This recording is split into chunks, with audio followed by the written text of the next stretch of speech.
Lope Mathias Mpuuga Nsamba tuli wano ku kitebe kya National Platform ekikulu Makerere Kavule olunaku lwa kusabira abantu baffe abawambibwa ababuzibwawo General Yoweri Kaguta Museveni ne battibwa abamu abangi batulugunyizibwa abangi balina ebisago famire zaabwe okuzigumya n'okuzizaamu amaanyi n'okulaba tusabira eggwanga lyaffe Uganda okutuuka mu nsi ensuubize omwaka guno gwe tumalako January 8, 2024 uluba olunaku olw'okwekalakaasa okujja General Museveni mu ntebe sobola okuyingira mu nsi empya ensuubize n'omukulembeze Kyagulanyi Ssentamu Robert Bobi.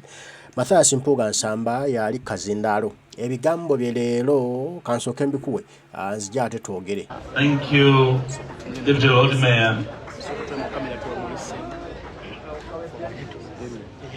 They have made up their mind to rise and join me. The philosophy. Of course, they were up for reprimand in case that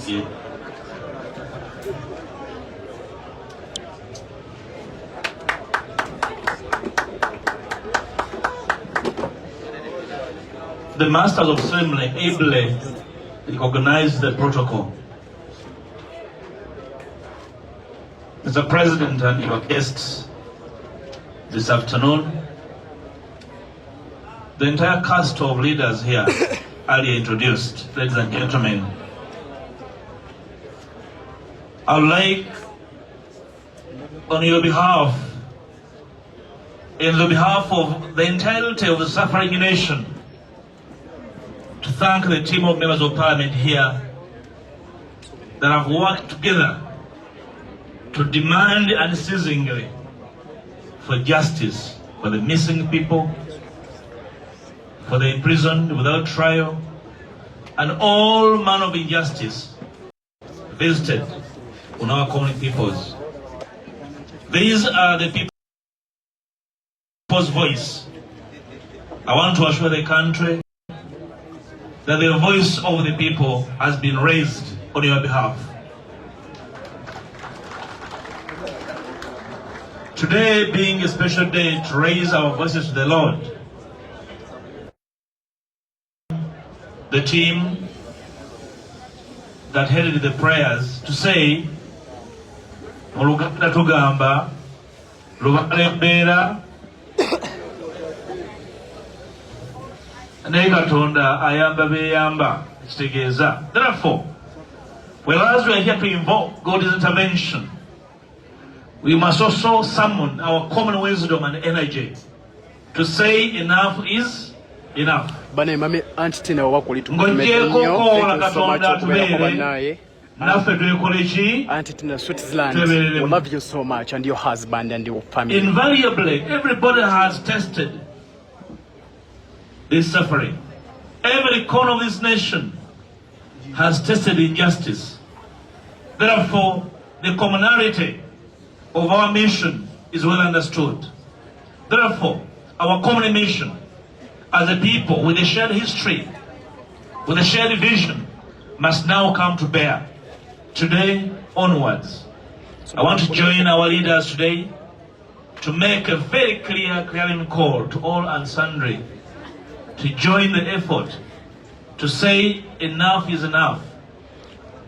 Katonda tagenda tuzuukusa obuliri bwaffe mu kutya kwaffe atubeere ajja tubeera nga naffe twebeereddemu.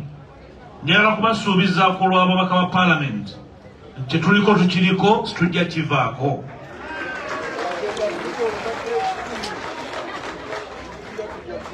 Yesterday I made a remark directed to General Museveni that he has a last chance to redeem his soul and legacy if he cares anyway.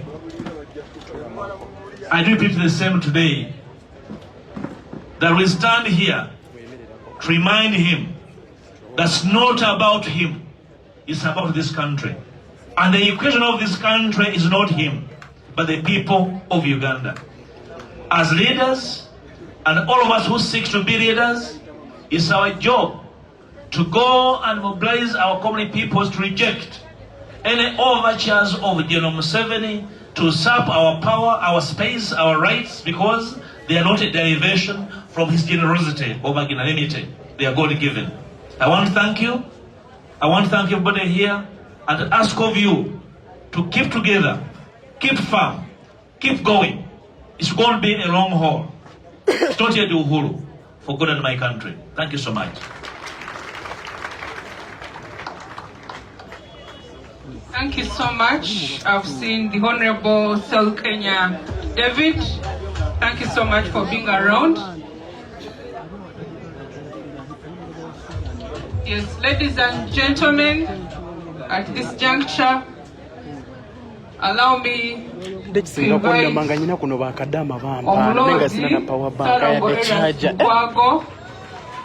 the rule of law general, the president of the Forum for Democratic Change. Lob Mathias Mpuuga nsamba ebigambo bye mubiwulidde bulungi abyogedde era abituusizza. Olutalo lukyagenda mu maaso tebinnaggwa, tukyalina okulwana, tukyalina okufiirawo paka nga tutereezezza eggwanga lyaffe, paka nga Uganda eteredde.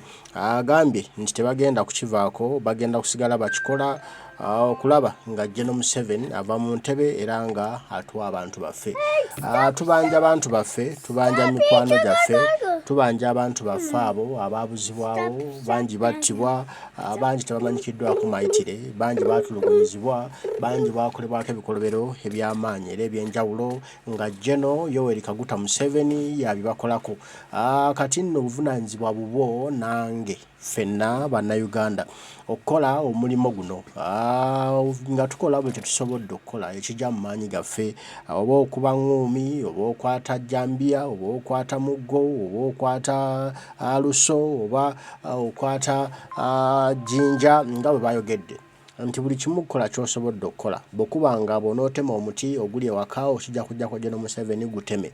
Bw'olubanga onoosaawo olugjawo ne lujjako ne kituyamba okujjako General Museveni kikole. Gwekola buli ky'osobodde okukola mu busobozi bwo nga kigenda kutuyamba okujja wano nakyemalira. N'abasobodde okukwata ekipande nga ennaku z'omwezi 8 January 2024 kikwate ffenna tugende ku nguudo. Countrywide shutdown, nationwide shutdown kitandika 8 January 2024 sobole kwegobako olunnabe era ekinkekenke kya General Kaguta Museveni sobole kweyagalira mu ggwanga lyaffe Uganda. Tekijja kuba kyangu naye kijja kututwalira okukkiriza munda mu mitima gyaffe okuba n'obuvumu obw'ekitalo era okugamba nti nedda ekimala kimala. Eggwanga lyaffe tulina okulinunula, eggwanga lyaffe tulina okulizza obujja, eggwanga lyaffe tulina okulyagala era tulina okuliteekateeka lisobole okuwangaaliramu abaana baffe nga bajjajjaffe bwe baaliteekateeka ku lwaffe. Tubadde badyeyagaliramu n'ate twaggiwa ekisiraani, twaggiwa olumbe, twaggiwa namuzisa ekyokoola ekyonoonye buli kimu ekitumazeeko eddembe, ekitumazeeko buli kye twandeyagaliddemu. Ye General Kaguta Museveni yajja nga yeegonza so kumbe yalina ebigendererwa bye. Yajja alina ensonga ze ezaamuleeta ng'omuntu kusaanyaawo eggwanga lyaffe, kusaanyaawo ensi yaffe. Kati nno awo ekyo kye kitukakatikako ne tugamba nti ono omusajja oba yajja n'ebigendererwa bye, kati ate naffe tulina okujja ebigendererwa bye ebikyamu by'atadde ku ggwanga lyaffe tusobole okubeera n'ensi ennungi, tusobole okubeera ne Uganda ennungi, Uganda eyeeyagaza, Uganda ey'omulembe, Uganda eyeesingiridde, Uganda ffenna gye tuneeyagaliramu, Uganda abaana baffe mwe balibeera nabo ne bagamba makitaffe mwalwana. Naye abaana okubeera mu nsi nga tugyonoonye ng'eyonoonese tuli bagamba ki bo ye balitugamba ki? Bebo emiggo gy'oliwulira nga zivugira ku ntaana zaffe n'okuzuukulayo engombagomba zaffe ne bazirinnyalinnya nga bagamba mwali bisiraani, mwali useless, temwalina mugaso gye tuli, mwaki mwayonona eggwanga lyaffe okutuuka wano. Kati ebyo okubitangira tulina okununula ensi yaffe nga tukola kisaanidde okukola leero nga bajjajjaffe bwe baabikola, naffe tulina okubikola. Owulidde abatugambye kyatwala emyaka 62 bajjajjaffe okwegobako abazungu abali bafungamyeko wano. Kati naffe bukyanga tufuna obwetwaze gigenda kubeera emyaka 62 we ginaayitawo nga tunaddiza bwetwaze bwaffe tunaabyogera tutya, tunaabikola tutya. ati nno yessaawa yeeno gwe mwaka gwe guno ekiseera kye kino okununula eggwanga lyaffe Uganda tusobole okutuuka mu nsi ensuubize tusobole okweyagalako era tusobole okwenyumiriza mu buwangwa bwaffe n'ensi yaffe mu bunnayuganda bwaffe era tukole ensi ddala competing worldwide ku mutendera gw'ensi yonna nga natuzimbye ku mutendera gwa demokrasia. Mbaagala nnyo Omukama Katonda asaba bankuumire bataayi mweraba.